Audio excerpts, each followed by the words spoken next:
இந்த புதிய நாளிலும் உங்களை பார்க்கறது ரொம்ப சந்தோஷம். கர்த்தர் நல்லவர், அவர் மாறாதவர்.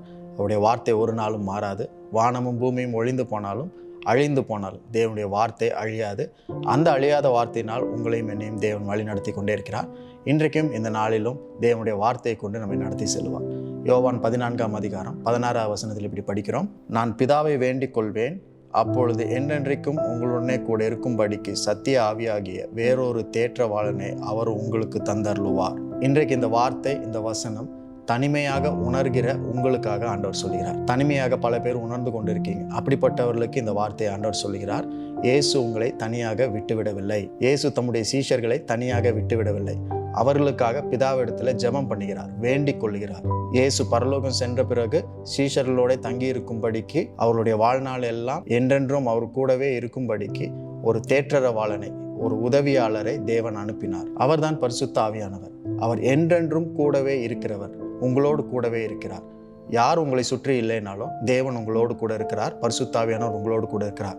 ஒருவேளை இயேசு இந்த உலகத்தில் இப்போ வாழ்ந்து கொண்டிருந்தா, அவர் எந்த இடத்துல இருக்கிறாரோ, எந்த ஊரில் இருக்கிறாரோ, அங்கே இருக்கிறவங்களுக்கு தான் இயேசு உதவி செய்ய முடியும். அங்கே இருக்கிறவர்களை தான் பார்க்க முடியும். அங்கே இருக்கிற ஜனங்கள் தான் இயேசுவை பார்க்க முடியும். ஆனால் பரிசுத்த ஆவியானவர் இப்பொழுது உலகம் எங்கும், நீங்கள் எங்கே இருந்தாலும், தனிமையில் இருந்தாலும் அவர் உங்களோடு கூட இருக்கிறார். அவர் எப்படிப்பட்டவர்னா சத்திய ஆவியானவர். அப்படின்னா உண்மையான, நிஜமான, சத்தியமான வழிகளிலே உங்களை நடத்துகிறவர். இந்த உலகத்தில் இருக்கிற காரியங்கள் எல்லாம் சத்தியம் இல்லாதவைகள், பொய்யான காரியங்கள். அவைகளில் நம்ம போய் மாட்டிக்கொள்ளக்கூடாது என்பதற்காக ட்ரூத் எதுவோ, சத்தியம் எதுவோ, அவர்தான் சத்தியம். அந்த சத்தியத்தில் நடத்தும்படிக்கு ஒரு ஆவியானவர், ஒரு உதவியாளரை ஆண்டவர் நம்மளுக்கு கொடுத்திருக்கிறார். வேறொரு தேற்றரவாளன் அப்படின்ற வார்த்தை இங்கே சொல்லப்பட்டிருக்கு. இங்கிலீஷில் another helper, another companion, another advocate அப்படின்னு சொல்லப்பட்டிருக்கு. கிரேக்க பதத்தில், கிரேக்க மொழியில் இந்த வார்த்தை பேராக்லிட்டஸ் அப்படின்னு சொல்லப்பட்டிருக்கும். அப்படின்னா என்ன அர்த்தம்னா, ஏற்ற சமயத்தில் வந்து உதவி செய்கிற உதவியாளர் அப்படின்னு அர்த்தம். தேவன் உங்களுக்கு மற்றொரு நபரை, வேறொரு நண்பனை உங்களுக்காக கொடுத்திருக்கிறார். இயேசு ஒரு நண்பன், அதே போல பரிசுத்தாவியானவர் வேறொரு நண்பன். பரிசுத்தாவியானவர் யார் அப்படின்னா the one who nudges you. உங்களை உந்துபவர் தான் பரிசுத்தாவியானவர்.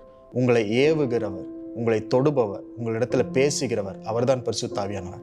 அவர் உங்களோடு கூட இருக்கிறார். ஆகவே நீங்கள் தனிமையில் இல்லை. தனியாக உணர்ந்து கொண்டிருந்தீங்கன்னா பரிசுத்தாவியானவர் உங்களுக்குள்ள இருக்கிறார் அப்படின்றதை இன்றைக்கு இந்த வார்த்தையின் மூலம் பேசிக்கொண்டு தான் இருக்கிறார். You are never alone.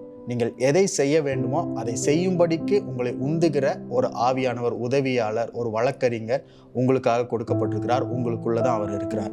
ஆகவே என்ன செய்வது என்று சொல்லி திகைக்க வேண்டாம். எங்க போறது, என்ன பேசுறதுன்னு சொல்லி பயப்பட வேண்டாம். எல்லாவற்றையும் செய்ய சொல்லுகிறவர், எல்லாவற்றையும் பேச சொல்லுகிறவர், உங்களுக்குள்ள இருந்து ஏற்ற சமயத்துல என்ன செய்யணுன்றத உந்தி தள்ளி உங்களிடத்துல செய்ய சொல்லுகிற பரிசுத்தாவியானவர் இருக்கிறார். அவர் உங்களை தனியாக விட்டுவிடவில்லை. ஆகவே இந்த நல்ல நாளிலும் உங்களை உந்துபவர் உங்களோடு கூட இருக்கிறார். என்றென்றைக்கும் உங்களோடு கூட இருக்கிறார். சத்தியத்திலே உங்களை நடத்துகிற சத்திய ஆவியானவர் அவர். இயேசுவை போல இவர் வேறொரு உதவியாளர், இயேசுவை போல வேறொரு நண்பன் தான் பரிசுத்தாவியானவர். அப்படிப்பட்டவரை உங்களோடு விட்டு போயிருக்கிறார்.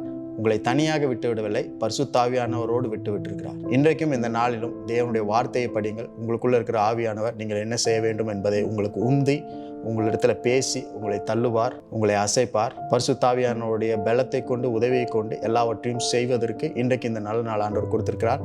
அதற்காக அவருக்கு நன்றி செலுத்துவோம்.